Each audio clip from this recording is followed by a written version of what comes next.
BJP தனிப்பட்ட முறையில எவ்வளவு ஓட்டு வாங்கும் அப்படிங்கறது தான் நான் அண்ணாமலை பேச்சுல இருந்து இன்ஃபர் பண்ணிக்கிறேன். பிஜேபி கூட்டணி கட்சிகளை தவிர்த்துட்டு நான் பேசுறேன். அப்ப பிஜேபிங்கிற கட்சி தமிழ்நாட்டுல வளர்ந்திருக்கா, வளரலையா? இல்ல பெரிய அளவுக்கான வளர்ச்சி வந்துருச்சா? திராவிட பூமியில பெரிய அளவுக்கான வளர்ச்சி வந்துருச்சா? இல்ல அதிமுக வந்து புறந்தள்ளிருச்சா? இதுதான் நம்மளோட கேள்வி. அனலிட்டிக்கலா நம்ம இப்படித்தானே பார்க்க முடியும். அப்ப பிஜேபிங்கிற தனிப்பெரும் கட்சி அல்லனா தனிப்பட்ட கட்சி, ஒரு நேஷனல் பார்ட்டி, பிரதமர் வந்து மோடி, அவங்க எவ்வளவு வாங்கியிருக்காங்கன்னா பிஜேபி போட்டி போடுற தொகுதியில இருந்தானே நீங்க ஆவரேஜ் எடுக்க முடியும். கண்டஸ்டட் ஓட் ஷேர் தானே கணக்கு. பிஜேபி கூட்டணி கட்சி நம்ம கணக்குல எடுக்க முடியாது இல்லையா? அப்ப பிஜேபி வேட்பாளர்கள் இப்ப நீங்க திருநெல்வேலி சேர்த்துக்குங்க, நார்வேல் சேர்த்துக்குங்க, அது நான் தவறுன்னு சொல்ல.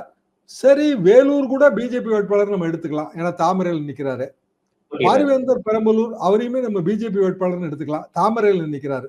அப்போ தாமரை சின்னம் பெறுகிற வாக்குகள் அப்படின்னு நம்ம கம்பேர் பண்ணா அது கொஞ்சம் பொருத்தமா இருக்குங்கிறது என்னோட கணக்கு.